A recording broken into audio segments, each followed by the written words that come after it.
get into our first topic now. And is it wrong to deport children of asylum seekers? Get your calls in for this one now. More children will face deportation under Labour's plans to crack down on illegal immigration. Home Office officials say that children will be required to leave the country if their parents aren't allowed to stay. Now, that includes children born in the UK, unless they have been granted British citizenship. Is that cruel, or do you think we actually really need to get tough with measures like this? Marvyn, I'm going to start with you. Yes. No, it's a very bizarre policy. I actually read it several times to make sure I really understood it as such. And I think the government's response to the media frustration or people's frustration around migration has been completely overblown and disproportionate, and it's not evidence-based, and taking testimony of a small group of people, magnifying it without fact, without reviewing the economics of the situation, and removing rights of real people that genuinely need those rights and support is some of the darkest policies that I've ever known from any government. And I think we've shifted so far in this conversation, I don't recognize my country anymore. And I'm in a real moment of reflection as to what does it really mean for any of us really being here? And what kind of country are we building and what values? So everyone that's silent in this time, the people that say they're good people and they're well-meaning people and they're not racist, this is the moment where we really need to hear from them, to be completely honest. So yeah. You don't think we should stop the small boats from coming at all then? What's your theory I think on the this? small boats conversation has been completely blown out. It was definitely something to investigate, but the rate in which it's been centralised as the biggest problem in this country is laughable, because the economics of this country is in greater danger than actually these issues. And for the last couple of weeks, but is it a problem at all then to you? I understand you don't think it's... Where does it sit in the national concern is definitely somewhere middle row. And the amount of people who have, the amount of change that has already been put into place, this particular measure, which has gone another step further, for me is a deep question in terms of what are the values of this country. It's been very disappointing to see the little amount of resistance to this policy being introduced. Carole? Okay, well, I think the polar opposite to that. I mean, Marvyn talks about the darkest policies he's ever seen. It's not a dark policy to want to control your country's borders. Re the kids thing, it's a very complicated thing, I think. But we're not talking about sending kids back to war-torn countries. We're talking about sending families back to their country of origin, because it will have been deemed a safe country. And that's what Shabana Mahmood, our Home Secretary, has said. She has said they would only be sent back to safe countries. So this is not going to hurt kids or disrupt kids. People emigrate, move countries all the time. They go and live in different places. If it's a safe country, it's fine to go. But we do know, and what people are very angry about, is that people are using giving birth to children as a perverse incentive to stay in this country, because they know that Article 8 of the Human Rights Act allows them the right to a family life in this country. So they're being told by lawyers to have children in this country, and then it will be impossible to remove them. Now, there is a loophole in wanting to remove kids from this country, and I think it's a safe loophole in that kids who are born here and who are here for 10 years are automatically British citizens and so can't be sent back. But what I think is we have to control this incentive for people to have kids they don't necessarily want, just as a means of staying in this country. Well, it goes a step further than that too, Marvyn. Actually, looking at this picture, and this picture nearly made me cry this morning when I seen it. You can see there's a child here. What we are looking to discourage, I suppose, in this policy is to stop people bringing children over. 14 children died last year in that crossing. What measure would you take to stop people taking children on that journey? So the gap in the procedure, or actually in the law, isn't within the law itself, it's in how it's applied. And because the process for migration and refugee status in this country is so bad and poorly managed and takes so long to do, it then encourages more risque approaches to doing so, right? And I think it's smart to close loopholes. What we don't want to do is send a signal of the values of our country being diminished quite significantly. But what we're doing, and Marvyn, I think it's really, almost done. The thing that's really, really important important, right, is we think about when we are, as a nation, who we are. We talked about British culture, what is it? And everyone was like, what is British culture? And the loudest part of British culture is get out of our country, stay out of our country, you're not welcome here. That is the loudest export in a way, that we if you're have. coming here illegally, that's exactly the message we want to send. You know, a lot of these asylum reforms are Carole, based... if you're coming over here illegally because you are fleeing a war-torn country... Please, let's not do this. That photograph that you've shown there is an incredibly unusual photograph, Storm, because as you know, and as Marvyn knows perfectly well, that 80% of the people coming across, more than that in fact, are single males aged between 18 and 30. Could that because they are doing they are that... Not, no, okay, they are because fleeing. They're doing that perilous journey first because they don't want to take their children. They're not fleeing war-torn countries. The majority of people coming here, what they're doing is fleeing poverty. We cannot become the DOS house for the world for people who don't want to live in poverty. No, we can't. No, we do. And you know why we take the least amount now? Is because other countries have got their act together. Let me just, I was talking about Denmark. So these policies are based on Denmark, on the asylum system in Denmark.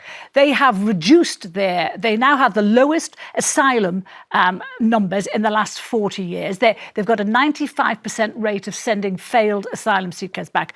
Anyone who's been to Denmark knows that's not a cruel country. It's not a dystopian country. It's not a dark country. In fact, the refugees that it keeps are treated incredibly well. And I know this because I've been there and I've talked to refugees who've settled in Denmark. They love it because there are strictures, there are rules, and they like that as well as the Danes. OK, I'm going to go to calls. Carl from West Yorkshire, what do you think about this? I'm saying it's a policy. It's actually a policy that's been in place. It's just going to be implemented stricter now. Hi, good morning. Hi. To be honest, I think the children should be deported with the parents, because if they're not deported, who's going to pay to look after the children? Are they going to go into the care system? Well, Carl, if they're not deported, then their parents will be granted a visa to stay to look after those children. And that's what's happening at the moment. Well, that's just the way the parents are getting to stay out. They're giving birth to children over here and getting the children to be British nationals so the parents can stay, and that's a way of getting around the asylum system. Well, actually, Carl, crucially, at the moment, the policy is still the same. A child born here to two people seeking asylum will not be granted a British citizenship until they turn 10. So they're going to have to be here for 10 years, and that's as it stands at the moment. What's happening, though, is the way our system works is we put families at the bottom of the list for deportation. So we'll deport all the single men first, we'll deport all the single women, and leave families to the last, because I suppose they could bring a case after case after case that it would be bad for their children. And even when all those are exhausted, we seem to still be giving them benefits. I think one of the case studies stated in the article that I read was 700 Albanian families are still here, even though they haven't been granted the opportunity to stay, permanent status to stay here. I do honestly think that if a family is if they've failed their asylum process, they should be removed immediately. Okay, but there should be no right of appeal. Okay, let's paint a picture. You have a couple that have come over here. They have had a child while they are going through the asylum process. Now, with the new policies that have come in, their asylum status will be relooked at every 2.5 years to see whether the country that they came from, it may have been war-torn, is no longer war-torn. Their child is now 9. Their child has spent 9 years in this country, went to school here, has made friends here, only knows Britain as home. And we're going to send that family and that child back to the country that they originally came from. Is that something that we want to do, to break up a child's life and a child's existence? Yes. Can I come in and help? Can I come in and say something here, Carl? If two people have come here to seek asylum, you shouldn't be having kids until that status is granted or not. It's entirely irresponsible to have children when you don't know if you're going to stay in the country. Too, you make it sound like being asked to leave a country that you shouldn't have come to in the first place. You make it sound like it's a terrible thing. It is like emigrating. You say kids made friends. Kids can make friends anywhere. But hold on, you've misinterpreted what I've said. I'm not saying that they shouldn't have come here. I'm saying that they have come over here rightfully because they are coming from a war-torn country. This new policy says says that it will review the status of that country every 2.5 years, and they're not going to get British citizenship, which means they could be here for 9 years legally because the country says your country of origin is completely unsafe, you can't go back there. After 9 years of staying here... I know that, I said that before. They say, now this country is safe, and we're just going to ship that whole family who have lived here for nearly a decade back. But all you're doing there is reinforcing the mentality of people who come here on boats illegally. The thing is about, if you get your foot set on British soil, you never get chucked out. And that's just reinforcing that belief. I think also saying once you've been here for a while, have a child and they can never chuck you out. We've got to control it. Equally, every single person in your narrative is a mastermind in coming here and how they got here and why they're here and how long they stay, have to have children, and they're masterminding this benefits thing that's going around. Well, they do. There is no genuine asylum seekers in your narratives, and I think that's the dangerous point. I said 80% are economic migrants who are coming here because they're poor. But economic migrants is not refugees, they're different Genuine things. Refugees should have things. asylum. Of course they should. But we're not talking about, the majority are not genuine refugees now. That photograph the majority are granted asylum. Yeah, well, they are, but that doesn't mean they're refugees, Tom. Carl, that just means that we have a chaotic Home Office that can't process people. Carl, thank you very much for your call. James from Caerphilly, where do you stand on this? We simply must make a stand. I agree with your lady guest. Carol. We must call it a day and say no, end of. It is a ploy, in my opinion, to usurp our laws because we are subject to foreign laws, and the sooner we get out of that agreement, the better. And it's moral blackmail. We simply must call it a day. Do you not think it sounds a little un-British of us? It's time we acted European. I'm not sure about un-British. That is what they're counting on. And like I said a moment ago, we must call it a day and say no. Well, Britain's hospitality has been abused in this country. We had an amazing reputation for compassion for people who were fleeing from war-torn countries. But now people are tired, people are angry, they're sick of it because they see our hospitality has been abused and that the people coming the majority aren't fleeing war-torn countries. Well, migration has been a net profit to this country and its that's exploration around the world. Yes, that is simply not true. It has every single fiscal study that's investigated. I believe that migrants have contributed around 39 billion. And there was, I don't care. There was a report recently that says they cost us more than we paid. There was a report recently that said they cost us more than they ever put in. Which report? I literally had 3 fiscal studies, including the notes we have today, that say that migrants are a net positive to this country, and they have been. People can have a genuine concern about the level of migration and a question about it. We're talking about migrants in general. We're talking about illegals. We can also improve the process and make it much more efficient and reduce the time. But the inflation of what benefits are available and people getting iPads and mobile phones has all been to dramatize. It happens for charities who choose to donate things to refugees. That's at their discretion, and that's a part of the hospitality and the culture. Let me go back to the calls now. David from Nottingham, where do you stand on this? Getting tougher on sending, because it's not really a change in policy. It's getting tougher on sending families back to countries that are safe, deemed safe. David from Nottingham. Hello, can you hear me? Yeah, I can hear you. I agree that we've got to draw a line. When they come over, where do they expect to live? And they're not making any contribution towards Britain. We're building houses left, right, and centre, and we haven't got enough room. We're just overloaded. It's a good question, and actually I'm not sure where the law stands on this with the new policy coming in that actually you don't get British citizenship until 20 years, and your right to stay here is going to be reviewed every 2.5 years. Does that mean you can work in that 2.5 years, in which case you are putting money into the government coffers? I'm going to put a different argument to you, David. I'm going to put an economic argument to you, and that is that we in Britain are not having enough children. We're not having enough children to sustain the pensions of the older generations. We're not having enough children to fill the job vacancies that we're going to need. We are seeing a decline in birth rates in this country. We need more young people.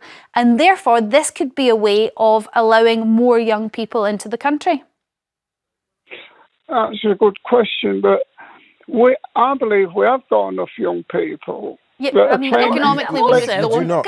Let's just talk about, you're talking about indigenous Brits here. We get 1 million people coming to this country every year. This year is the lowest we've ever had. 950,000 came in and 500,000 And went the out. most leaving. I just said 500,000 went out. So that left us with about 480,000. That's a lot of people to have kids. In previous years, we have had 900,000 staying, 2023 and the year before that. So that's a lot of people coming here. Our population's exploding by 1 million a year. So it's not just indigenous Brits that are giving birth to kids. It's a lot of people who have migrated here. That's nearly 1 million more people every year can give birth to kids. Yeah, they're still not there's giving plenty birth of to enough people. children, though, Carol. People are choosing not to have children. And The birth rates in this country are declining. Schools are closing because there isn't enough children.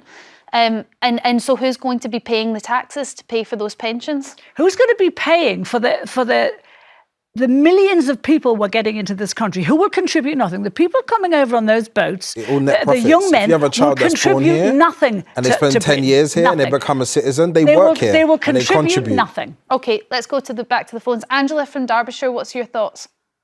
Hiya. My thoughts are, I think people here are, I don't know, it sounds very entitled. You know, that's how it's coming across. I think that we are so privileged to live in this country, and I think that to deport children that have come from, that are here, they've been born here, I think to go and deport them to wherever they are, I think it's most cruel, and it just seems barbaric. Angela, if you take it from that, perhaps that's how you feel, and we're looking at the symptom.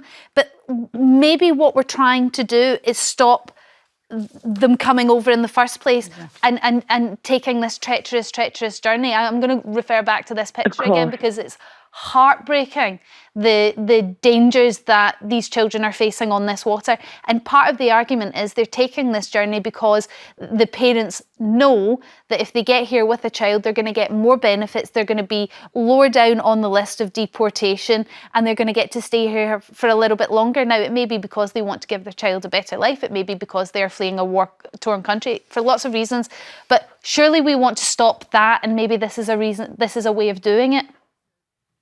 I don't necessarily think so. I think possibly in that side of things, we need to give them the legal route to come in. I think when the Brexit, we closed the borders. That is exactly what we've done. People voted to close the borders, and that is what we've done. The legal routes have been closed. People are desperate to come here. Okay. All right. Angela, sorry, I'm going to have to draw this debate to a close. I think we could speak about it for hours. Thank you for all your calls on that. Don't forget, later we're asking, are young workers too quick to call in sick? I'd love to hear from you if you're a young worker. In fact, mate, you might be off sick just now. And if you want to catch up on the show, you can stream it on YouTube from 7 p.m. Just search Storm Huntley Catch Up and make sure that you subscribe and like to be kept up to date.